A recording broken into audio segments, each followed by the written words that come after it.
Hey guys, welcome back to Pretty Little Listeners. I'm Chris, I'm Morgan.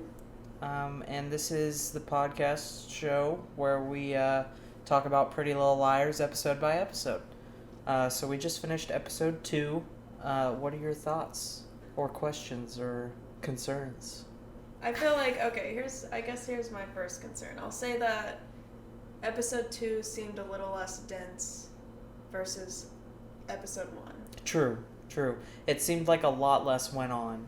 Mm-hmm. But then again, it might have just been because the first episode we were packing in character development or character intros and whatnot. But the second one, it felt like it didn't go by as fast. It kind of dragged on a little bit more. So I think you're probably right there, where it just packed a lot of uselessness and then some exposition that matters. You think they had a lot of dead space? I think they did have a lot of dead space. Because I feel like we still did learn quite a bit. Yeah, but just not compared to the first episode. Right. So what did you learn? So we learned the cause of death of Allie's cause of death. It was strangulation, or was it suffocation? Suffocation. But she also had blunt force trauma on her head. Right. So. Right. Maybe it was an accidental death the whole time. Maybe. She got hit in the head and then fell into a hole and buried alive. Well, how's that accidental? What do you mean? I don't know. It was storming that night, wasn't it? Suffocate in a grave? I don't know. Okay. I'm reaching for straws here. Okay. Yeah, we learned that. We also learned about the Jenna thing. Yes, we learned about the Jenna thing.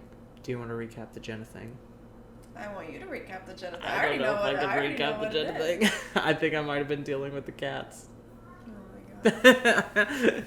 So the girls were trying on clothes. They were doing like a little fashion show in their rooms, and Allison goes and looks out the window, and she comes and she's like, "Oh my god, pretty sure Toby Kavanaugh, he's a perv, and he was watching us or whatever." Mm-hmm.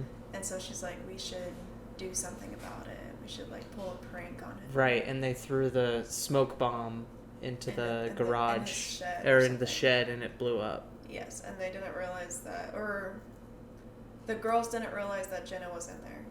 Mm. But I'm pretty sure Allison realized when she threw the bomb that someone was in there.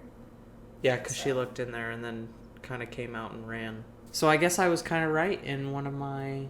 They caused her blindness. I think you I was said a little that surprised. You thought that'd be unrealistic. I think I did, but, you know, here we are. Yeah. Well, how does that impact your feelings on the girls? It kind of gives me, like, Mean Girls vibes. Let me like start Allison's again. like Regina. Yeah. And the other ones are just kind of falling behind her. Yeah. So we can talk about new beef, new drama. We got new A-texts, right? Mm-hmm. Do you want to go through those? The first one that they received was a text message to all of them saying "Dead Girls Walking." Right. I believe they were at the restaurant. Yes. Oh wait, was it, or was it when they were at Dead Girls Walking was at the cafeteria. Okay. Yeah, because Jenna was coming in. Is that their first text they got? I'm pretty sure it is. I think that was close to the beginning of the second episode. Okay. So yeah, and then Emily got a text in the episode from A saying, "Did you get a goodnight kiss? Here's one from me." So Maya is staying at Emily's house. Yes. Maya's staying at Emily's house. Because her house has become like a memorial. Right. And it's stressing her out. So Emily's mom offered to let her stay, which she doesn't know that Maya and Emily are kind of having a thing. Yeah. So... I don't think anyone knows except no for one A. knows. I mean, yeah. And Emily and Maya. Emily and Maya. Yeah. A is kind of mocking her about it. Because I think that her and Allison had kind of a relationship going on. Yeah. Or at least it was maybe one-sided, but... Yeah. Allison was definitely, like, kind of egging her on, and I think maybe taking advantage of that situation. Yeah. To kind of control her. Put on my bracelet, Emily. Or yeah. M. Mm-hmm. Yeah. So that relationship. Well, I mean, it's kind of a thing, but Emily's still with her boyfriend Ben. Yes. So it's still kind of like under wraps. I think she's just exploring and maybe trying to fight it or hide her feelings towards Maya. Yeah. So then the next text they got, Arya got a text saying, when students kiss teachers, someone gets hurt. That's a promise I'll keep. And hurt is in all caps. So I assume that it's physical. Some sort of physical threats, I'm assuming. Or I don't know, emotional threat, I don't know. But yeah. But the thing is, it could be about Arya and Ezra's relationship, which has increased, unfortunately, in this episode, or it could also be about her dad and the student he's having an affair with. Yes. Which it was hinted at that he's still having an affair. Mm-hmm. Yeah, so Ezra and Arya, their relationship, she tried to transfer out of his class because she's taking his English class. And supposedly it got declined. I don't know why it would get declined, but Arya said she couldn't help herself, and Ezra said he'd be fine.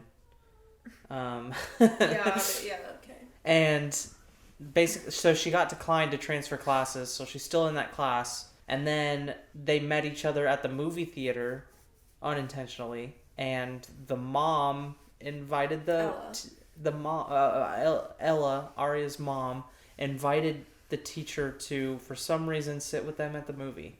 I think she's just being nice. Yeah, but who does that? It's a movie theater. You don't want to sit next to someone. There's like no one else in the theater. Yeah. I really can't really blame her for that. I think whatever. I mean, whatever. But I don't know what was going on, but I guess it was like pouring rain and Arya was just like walking from somewhere. I'm not sure like why. Yeah. Or where she was coming from, but that happened, and then Ezra like pulled up and she got in the car and they went and made out, which is like disgusting. Yeah, they drove criminal. like for a minute and a half, and then they made out in an alleyway. And that's just crimes taking place. Yes. Disgusting. So that happened. So I guess they're like, this is a thing. Yes. This is an established thing that we're gonna have to deal with, probably a good amount of time. Yes. I'd say. So that's happening. Mm-hmm. But also Arya's been showing attitude at home because she's mad at her dad. Right. And the mom is starting to suspect that something is up, and the dad doesn't like that. No. Yeah, but to be honest, I feel like Ella's actually really oblivious. Yes. I think she more is thinking maybe Arya's having problems with Alicent's death or whatever, but yeah, I think she's pretty clueless. Mm-hmm. For sure. Something else that's going on is that Ren and Christine? Melissa. No. Spencer. Sorry. Christine. Goodness, I'm still learning the names. I don't know. Spencer and Ren. Spencer and Ren, they kissy kiss. They got a little kissy going, and they got caught. Mm-hmm. And Ren got kicked out. And Ren got kicked out by Melissa. Mm-hmm. So we still have undecided who gets the loft, and that is something that I am really interested in. Who gets that loft? Really? Okay. I think it was more. That's not really what you should be caring about. Right? No. I think you should care about that situation. Detective Wilden is being an ass, and he's my least favorite character. Yeah, he's sleeping with Hannah's mom. Yeah, and he's also just like, he's kind of like, I don't know what the word is. He's borderline harassing, like, minors. Yeah. He's just, like, questioning them, like, when they're not at a police station, and he's just, like, following them around and being a creep, and I hate him. Mm-hmm. And it's just annoying. I don't like him. Yeah. He seems to, like, think, he's determined to, like, pin it on one of them. Yeah. Or he's so determined, or he's, like, for certain that, like, one of them, like, did it. Or at least they know who did. At least they know who did. But I think he just, like, for some reason, I think he just hates them for some reason. I'm not really sure why. But that's just, like, the vibe I get. He just really fucking hates them. And he's just being annoying. And I'm over it, but I know that, like, he's the detective for the town. So the one and only. Yeah, so we're probably going to get a way more screen time with him than I want. Yikes. So we have to worry about that situation. Yeah. So Hannah's dealing with that. Mm-hmm. And then I guess Emily's dealing with Maya spending the night Spencer's dealing with Ren, Arya's dealing with Ezra, and Hannah's dealing with a detective. Mm-hmm. So that kind of catches us up on all 4 characters. Mm-hmm. The last thing we got out of the episode was that Jenna was sitting on a bench somewhere, and Spencer was running, and then she heard her say, "Send text message," and then she got a text. Right. So maybe it's implied that Jenna's going to be their new A. Yeah. Maybe. And the text message said, "If only she could see how guilty you look." And that was sent to all 4 girls. So do you think that it's Jenna? I don't know. They did mention in the episode that Allison had been seeing a guy the summer before she disappeared. Mm-hmm. So that's got me thinking that maybe it could be that person, potentially. Okay. But I'm still unsure. I don't want to lock in any answers this early. Yeah. Because I feel like we've got a long ways to go. Yeah, you definitely should. That's my new, that person might be. You'll probably change your mind as much as they change their mind.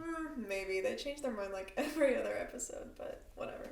It's a roller coaster. It's kind of back on. I mean, they're still kind of questioning like Allison, I feel like, because this person knows things about them that only Allison knew. Right. But they do know that like Jenna, I don't actually know if they established if Jenna knows that's what happened. Like if she knows that they did that to her. I think the whole point is they're keeping it a secret so she won't tattle on them. Yeah. But if Jenna doesn't know, then what would be her motivation to do that? Unless she would have found out somehow. Yeah. But also, that'd be really fucking hard to be a stalker when you're blind. Yeah, right. That would be so hard. So I would say that if it was Jenna, she would have to have some sort of like accomplice. Mm-hmm. It would have to be 2 different people. It would be impossible. Mm-hmm. Yeah. So do you still like Emily the best? I think so. I think I still like Emily the best. The whole pedophile thing is really throwing me off 2 of the characters. And yeah. And Hannah, she's definitely my second favorite. I wouldn't say she's a bad character, but I think Emily's still my favorite. Mm-hmm. But it's close, I'd say. Okay. If you don't have anything else to say, I can go through my outfits of the episode. Okay. My least favorite has to go to Spencer. When she's kissing Ren, she's wearing skinny blue jeans, and a tank top, like a striped tank top, and a vest. And it's just not. It's not the preppy lacrosse player, rich family aesthetic that I'm wanting. It's just not it. So that one's my least favorite. Okay, I'll say that my favorite for the episode is Hannah with her turquoise top, her turquoise blouse, and her like quarter, or like, I don't know what sleeve length this is. Yeah, quarter? I think it's quarter sleeve. Like cardigan, black cardigan, and then she has like a really short black skirt. It's alright. I'd say that the outfits are not as good as they were the first episode, but that's okay. We could talk about how we met Spencer's dad. We kind of met like her side. Oh, yeah. We haven't met her mom yet, but we met her dad. Yeah. At the restaurant with Melissa and Ren. Yeah, he's kind of an asshole. Mm-hmm. I mean, I guess like any rich person would be. Yeah, very prissy. Or very classist, I'd say. Stuck up. Yeah. Just not a lot happened this episode. No, honestly. It was, compared to the first episode, this episode was a lot more tame. It didn't keep my attention as well as the first episode, but I think that as we go along and the more you can piece bits together, I think that less will be okay. Just because of the buildup of episodes and how you'll be able to carry on information from one episode to the next. So this episode was not very eventful, but hopefully future episodes I'm still optimistic. I promise you they will be eventful. I'm surprised because I was thinking, oh well, we're gonna talk about the Jenna thing, so I guess I thought the episode would be like packed full, but it's kind of simple. Like, oh, they bombed her and she's blind. Bombed her. Like, I don't know. Yeah. And like it was just kind of like continuing on like everyone else's drama. Yeah. But that was like the only new drama, and maybe learning about Allison's potential boyfriend she had. Mm-hmm. But unless I'm missing something, other than that, there really wasn't much else said. I don't think. Mm-mm. I mean, they talked about like the friendship bracelets. Right. Which I don't know if that's going to be something that will come along. Yeah, they talked about how there's only 2 people still wearing theirs, right? Emily and Spencer? No. Emily and Allison. Oh, Emma. Oh, okay. So I think that Emily has I think she loved Allison. She had a better, deeper connection. Yeah. Yeah. What would you give this episode compared to the rest of the episodes? I'd rate this one pretty low. I'd probably give it a 4 out of 10. Yeah, I'd have to agree with that. Based on like how eventful it was, and I do think the lighting was better actually. Yes, the lighting was better. I was going to say something about that. The music wasn't as obnoxious. Right. It's still obnoxious, but there were moments where like it was just soft, like instrumental music. Yeah. Which is appreciated. It wasn't just bombarding you with pop lyrics. Mm-hmm. I mean, the characters are progressing. It's a little slow of an episode. Yeah. Compared to, at least the first episode for sure. But compared to future episodes, I know it's pretty slow. Is that what you're giving it? Yeah, I'll give it a 4 also. Compared to the first episode and just what I expect from the TV show. Yeah, sorry this one's a little shorter. If you have anything you would like to tell us, any information about the show or anything that we might find it interesting, or any questions for us or anything like that, go ahead and send us an email. We'll be at prettylittlelisteners@gmail.com. We might, at the end of every episode, we might go through and see what you guys have sent us and pick out some stuff to talk about. Yeah. Give us some more to discuss. Mm-hmm. You got anything else? I think that's it. All the cats say goodbye. All right. We'll see you guys next time. See ya.